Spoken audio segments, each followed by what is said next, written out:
Nah ini udah kita saksikan Pak, hukum lepas bukan hukum Islam lagi, politik lepas bukan politik Islam lagi, ekonomi lepas ekonomi ribawi, budaya lepas budaya K-pop, ya kan? Kemudian pendidikan lepas jadi pendidikan sekuler, ya, militer lepas menjadi militer sekuler, ya kan? Militer yang bangga dengan kalimat right or wrong is my country, mau benar mau salah bela negara, masih mending right or wrong is my cukong sekarang, ya kan?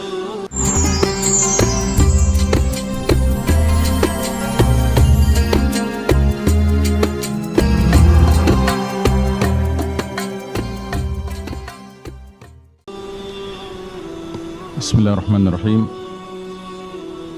Assalamualaikum warahmatullahi wabarakatuh. Alhamdulillahirabbil alamin. Wassalatu wassalamu ala asyrafil anbiya'i wal mursalin sayyidina Muhammadin wa ala alihi wa ashabihi ajma'in. Faqala Allah Ta'ala fi kitabihil karim ba'da a'udzubillahi minasyaitonir rajim. Ya ayyuhalladzina amanu taqullaha haqqa tuqatih wa la tamutunna illa wa antum muslimun. Jamaah sekalian rahimakumullah, alhamdulillah malam hari ini kembali kita bersyukur nikmat Allah masih mengiringi hidup kita, khususnya nikmatul iman wal Islam yang dengannya hidup kita menjadi lurus, menjadi jelas, menjadi benar, dan menjadi selamat di dunia dan di akhirat. Dan juga nikmat sehat walafiat yang dengan itu kita bisa menunaikan berbagai urusan, kewajiban, tanggung jawab kita. Salawat salam sejahtera kita doakan tercurah kepada manusia pilihan Nabiullah Muhammad sallallahu alaihi wasallam, keluarga, sahabat dan para pengikutnya yang setia hingga akhir zaman. Dan semoga kita termasuk umatnya yang dirahmati Allah Ta'ala, yang berhak menerima syafaat baginda Nabi Muhammad sallallahu alaihi wasallam. Hari ini kita teruskan kajian kitab Asyratus Sa'ah karya Syekh Yusuf Al-Wabil. Dan kita masih membahas muqaddimah. Dan di muqaddimah ini Syekh Yusuf Al-Wabil menekankan bahwa urusan Asyratus Sa'ah ini, tanda-tanda menjelang kiamat ini, sangat berkaitan erat dengan rukun iman, yaitu al-imanu bil yaumil akhir, iman pada hari akhir.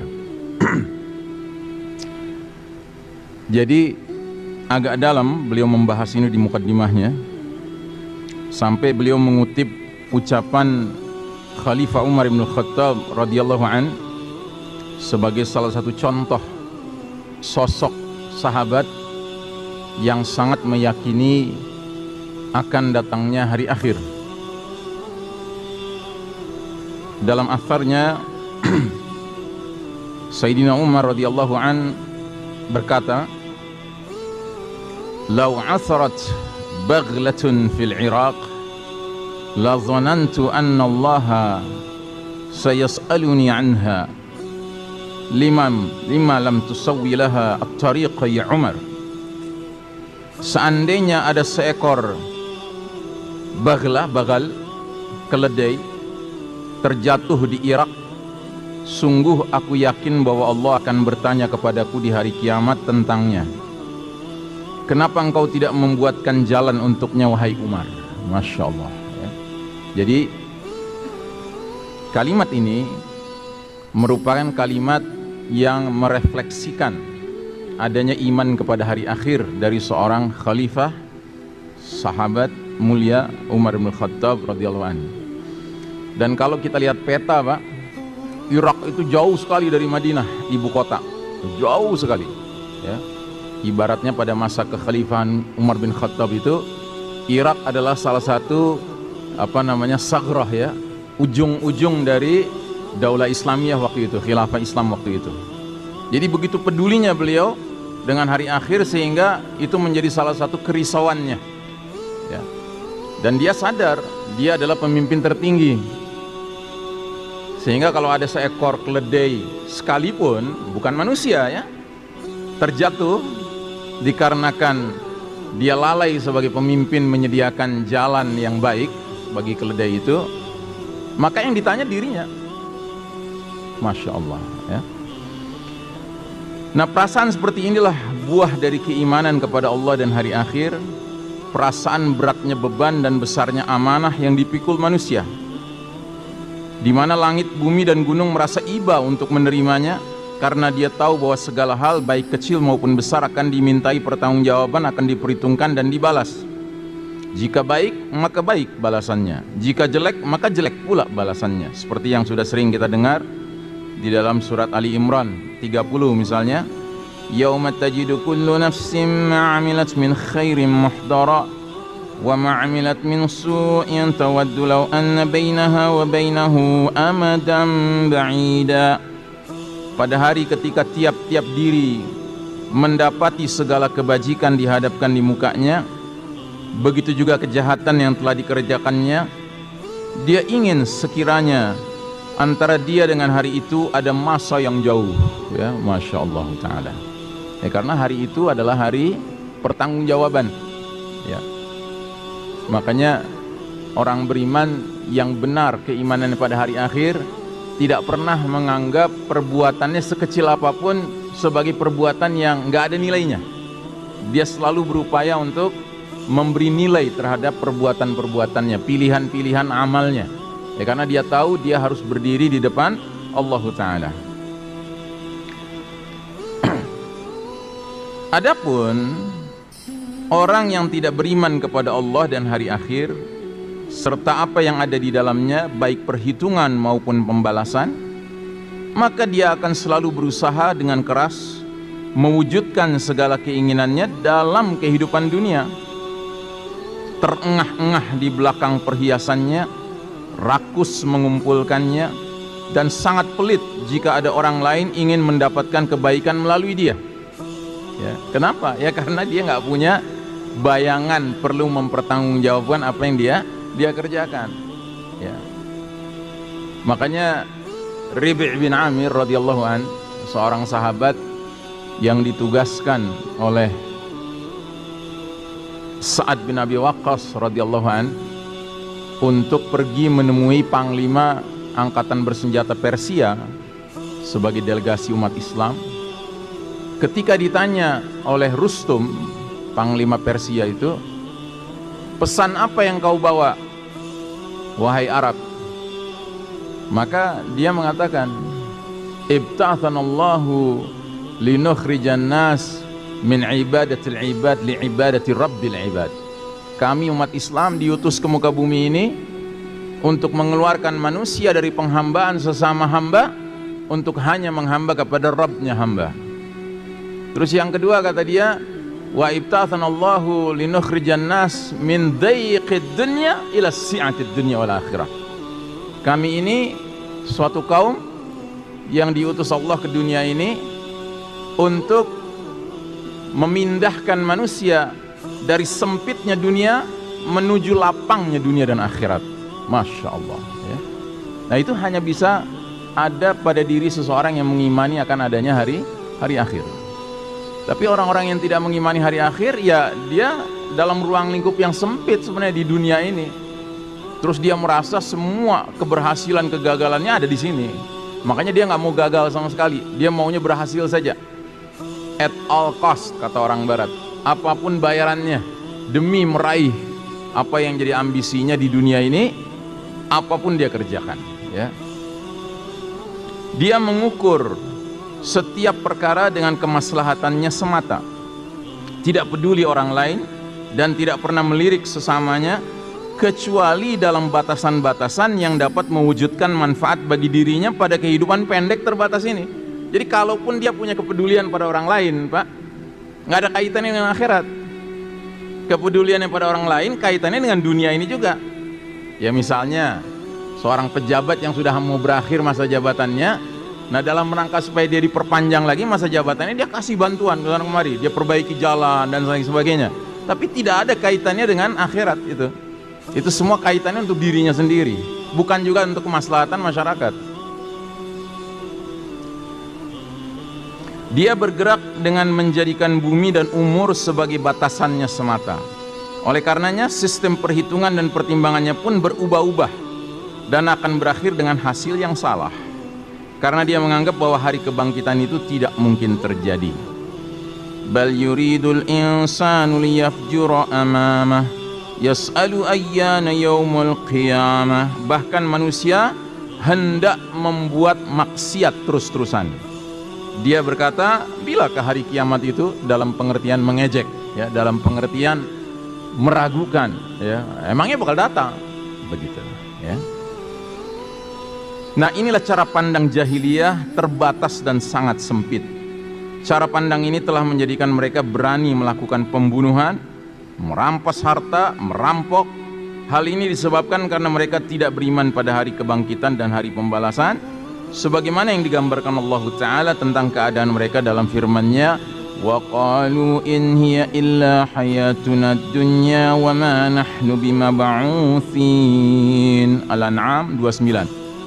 Dan tentu mereka akan mengatakan, hidup hanyalah kehidupan di dunia saja, dan kita sekali-kali tidak akan dibangkitkan, ya.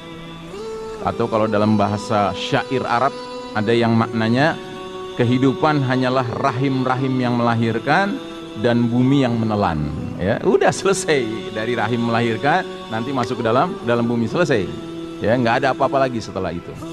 Nah, jadi saudaraku rahimakumullah, dalam konteks kehidupan modern sekarang ini, Pak, kalangan orang-orang yang mengingkari akhirat ini, dengan kecanggihan teknologi yang berkembang, bahkan mereka sudah mulai menganggap diri mereka itu playing God, ya, bermain sebagai Tuhan bahkan sekarang. Makanya di waktu yang ke depan ini kita akan lebih sering mendengar sebagai efek dari semakin canggihnya teknologi, 5G muncul, artificial intelligence muncul, ya kan? Apa yang muncul nanti berikutnya? Yang muncul berikutnya adalah munculnya gagasan produk-produk transhuman. Pernah dengar istilah itu? Ya. Transhuman itu adalah sebuah upaya menjadikan manusia itu melewati levelnya sebagai manusia, gitu. Jadi enhancing human beings to live in a post-human civilization. Jadi hidup, ya, dalam sebuah peradaban setelah kemanusiaan. Wih, keren. Bentuknya apa? Bentuknya adalah lahirnya manusia-manusia yang terpadu dalam dirinya antara manusianya dan teknologinya, gitu. Jadi dipasang chip. Chip itu bertahap-tahap, Pak, bertingkat-tingkat. Anda lihat sendirilah di internet, Anda tulis transhuman, nanti akan ada pilihan-pilihan video, akan ada video fiksi sifatnya, tetapi mereka ini sekali, yakin sekali fiksi ini suatu ketika akan menjadi kenyataan. Dan di dalam ungkapan si orang yang sudah jadi transhuman ini, dia mengatakan bahwa ketika dia meninggal pada usia 87 tahun, maka dia menjelang meninggalnya ditawarkan sama saintis apakah dia mau meninggal atau dia mau memilih terus hidup. Wah, keren. Kalau terus hidup tuh gimana caranya? Ya, Anda akan jadi transhuman, gitu. Jadi Anda punya kehidupan berikutnya itu berada dalam digital realm, dalam alam digital. Nah, itu dipasangkan, Pak, chip. Chip yang pertama itu fungsinya untuk sekedar dia bisa memerintahkan lampu nyala, ya kan, dia memerintahkan lampu mati, dia bisa memerintahkan mobil menuju ke jalan ini, gitu kan. Dia naik mobil dengan apa namanya, driverless car, ya kan, mobil tanpa driver. Nanti chip yang berikutnya dia sudah mulai punya kemampuan untuk apa namanya, browsing di internet tanpa menggunakan alat, tanpa menggunakan device, ya, gadget. Dirinya sendiri sudah jadi gadget, begitu, ya. Terus nanti chip yang berikutnya, tahapan berikutnya lagi, Pak, terus begitu, ya. Jadi luar biasa, Pak, manusia modern sekarang ini memang merasa diri mereka tuh sedemikian rupa, ya, hebatnya, sehingga mereka dengan teknologi merasa bisa playing God, ya, bermain sebagai Tuhan. Ya, pada batas-batas tertentu sekarang saja sudah terjadi, Pak. Ya. Nah, jadi saudaraku rahimakumullah, masa terus berlalu dan datanglah suatu keanehan, maka pengingkaran terjadi semakin besar. Kita dapat menyaksikan pengingkaran yang menyeluruh terhadap sesuatu yang ada di belakang materi yang dirasakan panca indera, sebagaimana dinyatakan oleh kaum komunis, marxis, ateis yang mengingkari adanya pencipta, tidak beriman kepada Allah, dan tidak mengimani adanya hari akhir, ya. Faham ini mengatakan bahwa kehidupan hanyalah materi belaka. Tidak ada hal lain di belakang materi yang bisa dirasakan. Karena pemimpin mereka Marxis berpendapat tidak adanya Tuhan dan kehidupan hanya sebatas materi. Karenanya keberadaan mereka bagaikan hewan, tidak bisa memahami makna kehidupan dan tujuan mereka diciptakan, bahkan mereka tersesat lagi binasa.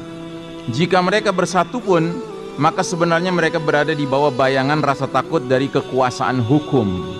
Hukum bikinan manusianya sendiri. Nah, jadi saudaraku rahimakumullah, Anda bisa bayangkan ya, manusia yang tidak beriman pada hari akhir itu kayak apa, Pak? Tingkat kebejatannya. Ya, itu satu orang manusia, Pak. Nah, sekarang di era penuh fitnah di akhir zaman ini, kita justru sedang menjalani satu kehidupan di mana peradaban dunia ini di bawah kendali mereka yang rame-rame nggak beriman pada hari akhir, Pak. Makanya kalau Anda merasa sekarang ini kok kacau begini dunia ya, karena yang mimpin dunia tidak berpegang kepada apa yang mesti dipegang. Makanya bahasanya Nabi, Juhri Dabbin, masuk ke lubang biawak. Kata Nabi lengkapnya, la tattabi'unna sunanal ladzina min qablikum shibran bi shibrin wa dhira'an bi dhira'in hatta law dakhalu fi juhri dabbin lattaba'tumuhum. Sungguh kalian umat Islam kelak nanti di akhir zaman akan mengikuti tata cara hidup, kebiasaan, jalan hidup umat-umat sebelum kalian, sejengkal demi sejengkal, sehasta demi sehasta, sehingga sekiranya mereka yang kalian ikuti sudah jelas-jelas masuk lubang biawak, kalian terus aja ikut sama mereka. Terus sahabat nanya, ya Rasulullah, al-Yahuda wan Nasara, ya Rasulullah, apakah yang kau maksud kaum Yahudi Nasrani? Kata Nabi, faman, siapa lagi kalau bukan mereka? Nah, ini yang mimpin kita sekarang, Pak. Dunia ini dipimpin sama mereka. Makanya saya di berbagai kesempatan selalu mengingatkan diri saya dan kita semua, janganlah menjadi bagian dari yang sudah ngelihat mereka masuk lubang biawak, kita ngekor aja terus, ngikut aja terus gitu. Apalagi pada titik di mana kita sekarang sudah menyaksikan sekian banyak simpul-simpul Islam lepas, tinggal satu lagi simpul yang belum lepas, dan kelihatannya pelan-pelan lagi lepas juga ini. Karena bunyi hadisnya kan jelas, kata Nabi, tali ikatan Islam akan lepas satu simpul demi satu simpul. Setiap satu simpul lepas, manusia bergelayutan pada simpul yang tersisa. Itu lepas lagi, gelayutan pada yang sisa, lepas lagi, gelayutan pada yang sisa, kan gitu.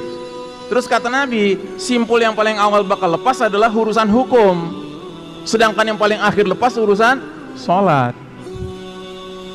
Nah, ini udah kita saksikan, Pak. Hukum lepas, bukan hukum Islam lagi. Politik lepas, bukan politik Islam lagi. Ekonomi lepas, ekonomi ribawi. Budaya lepas, budaya K-pop, ya kan. Kemudian pendidikan lepas, jadi pendidikan sekuler, ya. Militer lepas menjadi militer sekuler, ya kan. Militer yang bangga dengan kalimat right or wrong is my country. Mau benar mau salah bela negara. Masih mending right or wrong is my cukong sekarang, ya kan. Gitu. Udah pada lepas ini semua, Pak. Nah, sekarang di depan mata kepala kita sholat mau diacak-acak, terus kita diam aja, kita ikut aja terus, gitu ya. Mau jadi apa kita, Pak? Apalagi sisa yang bisa kita pegang nantinya, ya. Kalau saya nggak suka dengan perdebatan fikih, Pak. Fikih itu selalu optional, banyak sekali opsinya. Tapi mari kita melihat masalah ini dari sudut pandang hadis yang Nabi sudah ingatkan bahwa tali Islam itu akan lepas sedikit demi sedikit. Ya. Nah, kita hidup qadarullah di era di mana tali yang paling akhir nih, simpul paling akhir ini mau lepas, Pak. Dan bahkan sudah lepas di banyak tempat. Terus kita mau diem aja, kita mau ikut terus, ya kan? Kalau mereka nggak ada pedulinya, Pak, dengan kita, ya. Bahkan mereka peduli sekali memastikan bahwa kita ini mengikuti rencana mereka. Apa itu rencana mereka? Wala yazaluna yuqatilunakum hatta yaruddukum an dinikum in istata'u. Mereka orang-orang kafir harbi, kafir yang memerangi Islam dan umat Islam, tidak henti-hentinya, continuously, 24 hours a day, 7 days a week, 12 months a year, ya 24 jam sehari, 7 hari sepekan, 12 bulan setahun. Mereka tidak henti-hentinya memerangi kalian sampai kalian murtad dari agama kalian, seandainya mereka sanggup. Itu udah cita-cita mereka, Pak. Terus mereka lagi mimpin dunia, terus kita ya inggi aja terus gitu, Pak. Come on, wake up my brothers. Ya. Nggak zamannya kita menjadi orang yang dengan dalih nggak mau ribut, kita damai gitu kan, kita ikut aja deh daripada ribut gitu. Ya. Kita harus menggunakan akal kita, Pak. Kita ini orang-orang yang beriman pada hari akhir, Pak. Ya. Keimanan kita kepada hari akhir akan membuat kita nggak mau mempertaruhkan sunnah Nabi apapun alasannya. Nggak bisa. Bagi kita mengikuti sunnah Nabi itu above all, di atas segala-galanya. Ya, sama dengan mengikuti syariat Allah Subhanahu Wa Taala, karena itu bagiannya satu paket. Nah, jadi saudaraku rahimakumullah, Anda dapat di golongan manusia seperti ini masuk dalam golongan manusia yang sangat rakus terhadap kehidupan dunia. Karena mereka tidak mengimani adanya kebangkitan setelah kematian. Sebagaimana difirmankan Allah Ta'ala ketika mensifati kaum musyrikin dari kalangan Yahudi dan yang lainnya. Allah Ta'ala berfirman, وَلَتَجِدَنَّهُمْ أَحْرَصَ النَّاسِ عَلَى حَيَاةٍ وَمِنَ الَّذِينَ أَشْرَكُوا يَوَدُّ أَحَدُهُمْ لَوْ يُؤَمَّرُ أَلْفَ سَنَةٍ وَمَا هُوَ بِمُزَحْزِحِهِ مِنَ الْعَذَابِ أَن يُعَمَّرَ وَاللَّهُ بَصِيرٌ بِمَا يَعْمَلُونَ. Dan sungguh kamu akan mendapati mereka manusia yang paling tamak, paling rakus terhadap kehidupan dunia, bahkan lebih rakus lagi dari orang-orang musyrik. Masing-masing mereka ingin agar dikasih umur 1000 tahun, padahal umur panjang itu sekali-kali tidak akan menjauhkan mereka dari siksa Allah Ta'ala. Allah Maha mengetahui apa yang mereka kerjakan. Surat Al-Baqarah 96. Ya, jadi orang-orang musyrikin dari kalangan Yahudi, ya, mereka itu ketika sudah mendominasi dunia ini, Pak, dia ingin agar benar-benar dia mendominasi. Makanya mereka akan menggunakan semua kecerdasan mereka, penguasaan sains teknologi mereka untuk melakukan fasad di muka bumi ini demi kemaslahatan mereka. Makanya kalau kita kembali ke konsep transhuman tadi, Pak, itu titik tolaknya apa sih? Pingin hidup selama-lamanya di dunia kan? Immortality, keabadian. Padahal nggak ada keabadian di dunia ini. Dan itu mimpi, kalaupun bisa terwujud itu nanti mimpi, Pak. Yang pindah ke digital realm itu murni fantasi saja. Sementara si orangnya itu ya ruhnya mengalami apa yang kita tahu dari hadis Nabi, ya kan? Ruhnya berpisah dari jasadnya yang mengalami apa yang dijelaskan oleh hadis Nabi, bahwa dia akan nantinya diinterogasi oleh malaikat dengan standar interogasi yang jelas, man rabbuka, madinuka, ma hadzal rajulul ladzi bu'itsa fikum, dan seterusnya. Tapi kan mereka karena nggak percaya, mereka sombong sekali, mereka arogan sekali, sehingga mereka merasa semua bisa diatur di dunia ini. Ya. Orang musyrik tidak mengharapkan adanya kebangkitan setelah kematian. Dia menginginkan kehidupan dunia yang terus-menerus. Sementara kaum Yahudi tahu segala kehinaan yang akan mereka dapatkan di akhirat disebabkan apa yang mereka perbuat terhadap ilmu yang mereka ketahui. Jadi pantas ya kalau Yahudi itu direpresentasikan dalam surat Al-Fatihah dengan ungkapan Allah Al-Maghdubi alaihim, golongan yang dimurkai Allah Ta'ala. Karena mereka punya ilmunya, Pak. Tapi setelah mereka punya ilmunya, mereka tidak mengimaninya, mereka tidak mengamalkan sesuai ilmunya.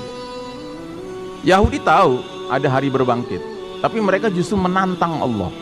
They challenge God. Ya, mereka menantang Allah. Sebagian mereka menantang Allah lewat penentangan mereka kepada para rasul-rasul dahulu kala.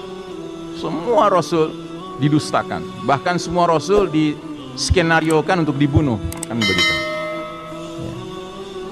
Makanya Bani Israel ini satu kaum yang sangat istimewa dalam konteks hal-hal yang bagus terjadi pada mereka, tapi juga hal yang sangat rusak terjadi pada mereka. Ya. Makanya mereka menjadi ibrah dan durus bagi kita umat Muhammad SAW, umat akhir zaman ini. Ya.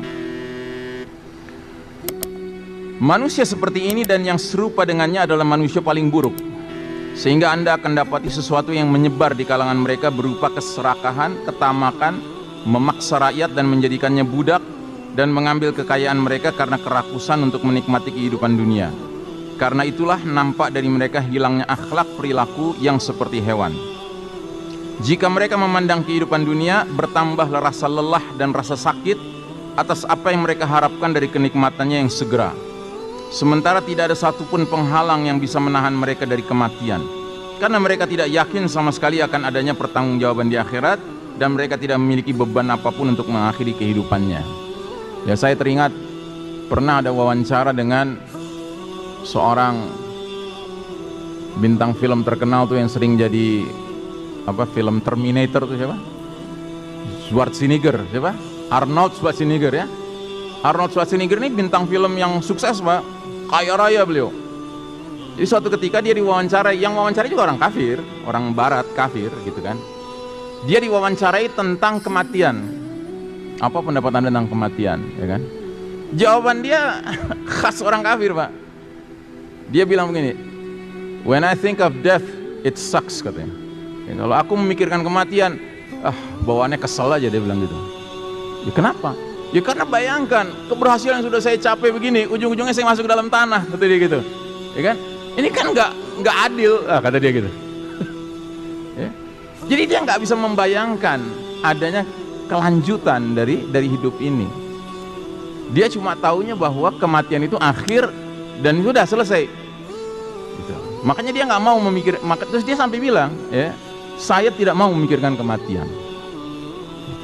Karena bagi mereka kematian itu akhir, selesai.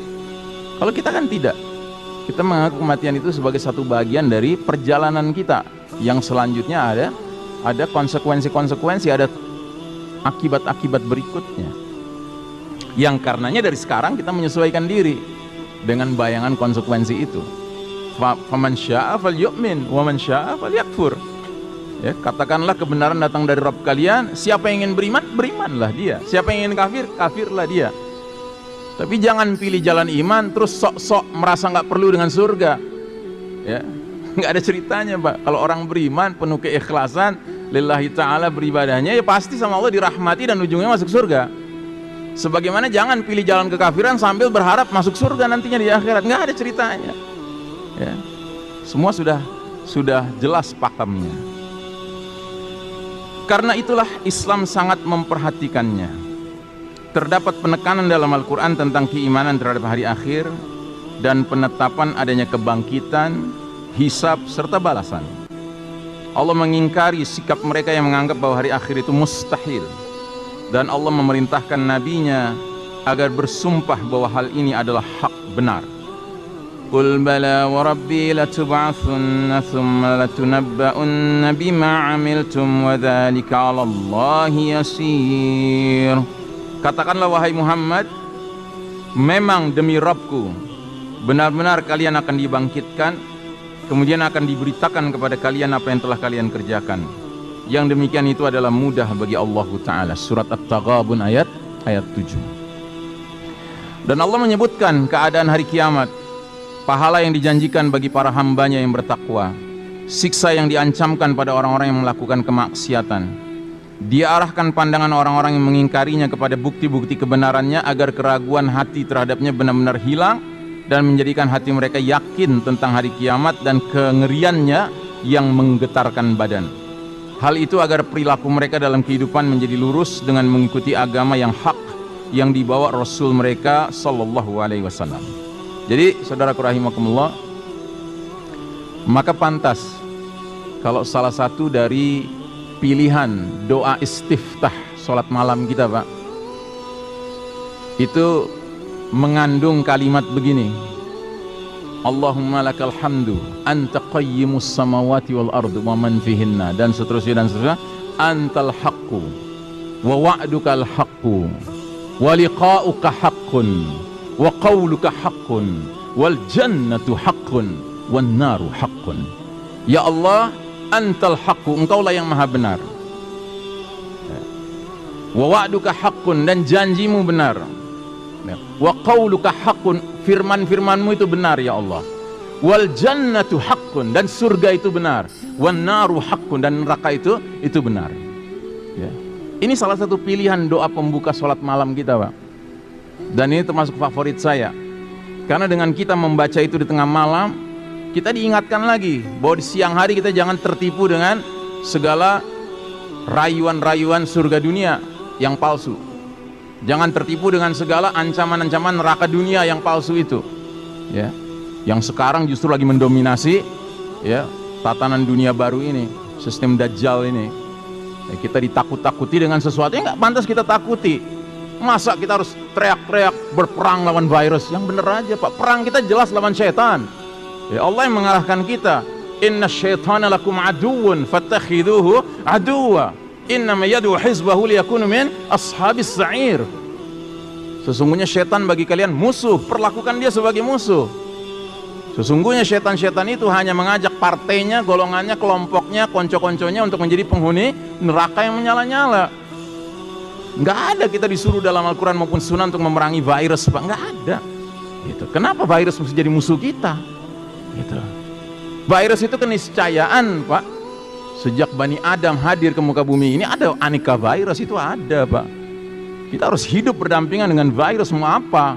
Gitu. Mau menjauhkan diri dari virus, nggak mungkin, Pak, nggak bisa. Gitu. Makanya saya sedih kalau ada orang baru terdeteksi positif gitu ya, terus dia menjelaskan ke saya, kayaknya kemarin nih waktu saya lagi ada kumpul-kumpul arisan. Jangan berpikir begitu, saya bilang. Yang namanya tracing, yang namanya tracking itu bagian dari kita ditanamkan suuzon pada saudara kita. Ngapain? Sudahlah, Anda diuji Allah sakit, sudah, nggak usah perlu Anda kait-kaitkan dengan orang lain. Kenapa masih dikaitkan dengan orang lain? Orang banyak buktinya, orang di rumah melulu stay at home kena juga, Pak. Nggak usah lah kita jadi orang-orang bodoh rame-rame, Pak. Dari mana, sejak kapan gitu loh, bahwa menutup ini bisa menjamin kita nggak kena? Nggak ada. Kemarin saudara kita seorang tokoh Islam ya kan, kena dia. Padahal dia terkenal penganjur 3M, Pak. Penganjur 3M. Kena juga dia. Dan dia ketika kena bikin video masih juga menganjurkan 3M itu. Dalam hati saya, ngapain lagi masih nganjurin? Udah terbukti kok kena juga. Bukan berarti kita nganggap ini sama sekali nggak ada gunanya. Tapi come on, be sensible gitu. Mari jadi orang-orang yang berakal sehat, Pak. Udahlah, ini tipu-tipu mereka. Malah kalau kita kaitkan dengan rencana besar mereka, mereka sekarang sudah punya rencana besar namanya Great Reset. Tolong lihat, Pak, di internet, The Great Reset. Jadi dengan adanya COVID ini, ekonomi di mana-mana kacau, ya kan, problem sosial muncul kacau, ya kan, pendidikan kacau gitu kan. Terus mereka bilang harus ada Great Reset. Tahu reset ya? Kalau HP kita rada lagging gitu, kita reset kan. Nah, jadi apa? Set ulang, ya kan? Nah, ini Great Reset. Terus mereka sudah mulai, Pak, menyebarluaskan apa gagasan Great Reset ini. Ternyata ujung-ujungnya mewujudkan one totalitarian global government, Pak. Pemerintahan global dunia yang totaliter, Pak. Dan ini adalah bagian dari prakondisinya, Pak. Anda disuruh nurut dengan 3M, bahkan berapa M itu ya kan? Yang jelas kalau Mensos 17M gitu. Nah, jadi saudaraku rahimakumullah, hati-hati, Pak. Kita ini taken kontrak hidup mati dengan Allah, bukan dengan manusia. Sehingga ikutilah, taatilah Allah, taatilah Rasul, bukan taatilah manusia, apalagi manusia Yahudi, musyrikin yang mimpin dunia sekarang ini. Ya, harus memiliki jiwa yang tetap merdeka, Pak. Sekalipun ya, kita harus tetap hati-hati juga, karena kita yakin virus ini ada, Pak. Saya nggak mengatakan virus ini nggak ada, saya nggak nantangin, saya bukan mau menantangin. Tapi saya ngajak kita, mari be sensible, mari jadi orang-orang yang berakal sehat, Pak. Dari semua lokasi di muka bumi ini, Pak, yang paling bersih adalah masjid. Masjid itu tempat di mana orang nggak boleh pakai sendal, nggak boleh pakai sepatu. Mal aja itu masih bisa orang pakai sepatu, pakai sendal. Terus kenapa mesti masjid yang diatur-atur, Pak? Kita harus bertanya, Pak. Yahudi itu tahu betul siapa kita. Mereka tahu kelebihan-kelebihan kita tuh di mana. Ya, sampai Nabi bersabda, "Innal yahuda qaumun qad sa'imu dinahum." Yahudi itu kaum yang sudah bosan sama agama mereka. Wa innahum qaumun hasadun, dan mereka itu kaum yang sangat hasad, terutama pada kita umat Islam. Dalam hal apa? Dalam 3 hal, Pak. Satu, raddis salam, kebiasaan umat Islam membalas ucapan assalamualaikum saudaranya. Yahudi itu nggak senang lihat kita berukhuwah Islamiyah, apa nggak senang mereka. Jadi kalau kita saling ngucapin salam tuh nggak suka mereka. Yang kedua, mereka nggak suka kalau kita saling ketemu, saling bersedekah dengan senyum, ya kan? Senyum kan sedekah, Pak. Makanya mereka tutup tuh, nggak boleh kelihatan tuh senyum kita. Dan saya nggak peduli kalau saya masuk ke toko ada tulisan wajib pakai masker, saya pakai. Tapi begitu udah di kasir, udah selesai jual beli, ya kan, saya bilang, "Pak, saya lagi senyum, Pak." Nah, gitu. Ya kan? Tapi nggak kelihatan. Tapi saya harus menunjukkan niat baik saya sebagai sesama Muslim, ya kan, bahwa kita tetap saling bersedekah. Nggak kejebak kita sama Yahudi. Terus Yahudi tahu betul kalau kita ketemu, 2 Muslim ketemu, kata Nabi, jabat tangan, Pak, rontok dosa-dosa mereka. Nggak suka mereka, Pak, dibikinlah aturan. Beginilah, apalah, na'udzubillah. Sesuatu yang nggak pernah dicontohkan. Apa itu? Ya. Doesn't make sense, nggak masuk akal, Pak. Gitu. Terus Anda pikir kalau gini nggak ketularan? Apa bedanya gini sama gini? Nggak ada bedanya, Pak. Yang pasti kalau gini bedanya apa? Rontok dosa-dosa kita. Itu pesan Nabi. Itu kita ragu sama Nabi, kita lebih percaya sama Yahudi. Itu baru satu, Pak. Hasad mereka yang kedua dengan apa? Iqamatis sufuf, kedisiplinan umat Islam menegakkan safnya. Saf itu tegak syaratnya 2, Pak, bukan 1. Bukan cuma lurus kayak sekarang imam-imam sholat luruskan saf, bagian yang keduanya nggak kedengaran tuh sekarang. Entah kenapa, kemana tuh perginya, dan rapat kan nggak ada kan. Padahal syarat saf itu dikatakan disiplin kalau dua-duanya terpenuhi, Pak, lurus dan rapat. Dan itu Yahudi hasad sama kita dalam urusan ini.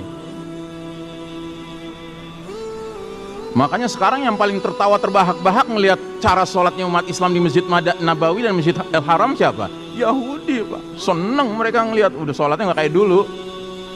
Senang mereka ngelihat. Jenderal Amerika pernah diwawancarai seorang wartawan Muslim, "Pak Jenderal, apa pendapat Anda kalau Anda dikasih tugas merapihkan barisan 2 juta prajurit Anda?" 2 juta, iya. Berapa lama kira-kira? Ya dia nerawang, ya kira-kira sebulan lah. Terus dikasih lihat video umat Islam lagi haji, Pak, musim haji normal ya, bukan zaman sekarang, haji yang 2 juta gitu, Pak. Lagi tawaf ngelilingin Ka'bah, ramai sekali orang. Tiba-tiba azan berkumandang, yang tawaf berkurang, masih ada yang tawaf. Begitu qomat, Pak, cuman dalam 2-3 menit rapi softnya, lurus softnya, rapat softnya, tuh jenderal bengong, Pak. Makanya Yahudi nggak suka, Pak, kita iqamati sufuh tuh Yahudi nggak suka. Sementara Nabi kan sampai nanya, "Ala tasuffuna kama tasufful malaikatu inda rabbiha?" Kenapa kalian nggak bersaf sebagaimana para malaikat bersaf di hadapan Allah? Ya para sahabat bingung, nggak pernah ngeliat malaikat. Kalau Nabi bisa ngeliat malaikat, ya mereka nanya, "Bagaimana ya Rasulullah para malaikat itu bersaf di hadapan Allah?"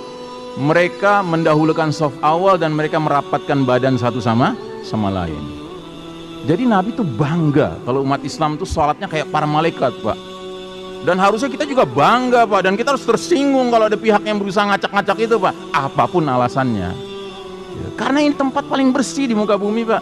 Nggak ada hari ini, sampai hari ini nggak pernah saya dengar ada klaster masjid, nggak ada, Pak. Nggak ada. Kalaupun ada pengurus masjid kena, kalaupun ada jamaah masjid kena, ya dia kena di mana entah. Makanya saya bilang tracing tuh nggak perlulah dikembangkan budayanya. Itu budaya suuzon, Pak. Sudahlah, kita percaya kalau kita sakit ya Allah sedang nguji kita.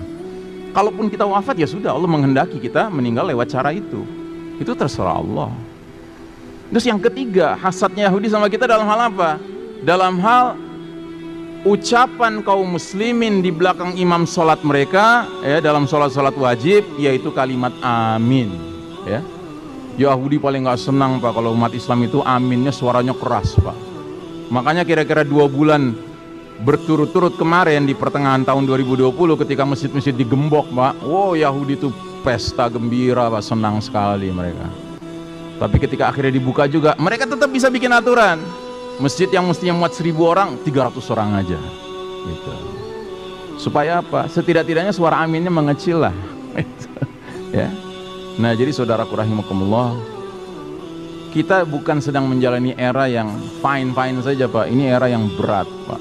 Ujiannya berat dan dibutuhkan keteguhan, ya, istiqamah di dalam mensikapi zaman yang penuh fitnah ini, di mana Allah sedang menguji kita dengan seberat-beratnya ujian, di mana Allah izinkan yang kafir terhadap hari akhir memimpin dunia. Dan mereka menggunakan semua daya upaya infrastruktur mereka untuk menyebarluaskan paham mereka yang ya'lamuna zahiran minal hayatid dunya wa hum anil akhirati hum ghafilun. Surat Ar-Rum ayat 7. Mereka cuma mengerti, memahami, mengetahui perkara-perkara yang zahir, yang material dari kehidupan dunia ini. Sementara terhadap kehidupan akhirat mereka lalai, Pak. Ya kan? Kalau kita tidak, Pak. Kalau kita kehidupan akhirat selalu jadi tolok ukur kita, Pak. Ya kan? Mati nggak ada masalah, Pak, asalkan matinya benar, gitu. Jangan matinya karena ketakutan dengan sesuatu selain Allah Ta'ala, ya. Jangan biarkan, Pak. Mahal, Pak, iman kita ini mahal, Pak. Jangan biarkan iman kita ini digadaikan oleh goyangan-goyangan pihak-pihak manapun, ya, dengan dalih sains kayak teknologi kayak, padahal sebenarnya bisa-bisanya mereka ingin membawa kita keluar dari rel keimanan kita. Saya kira untuk malam hari ini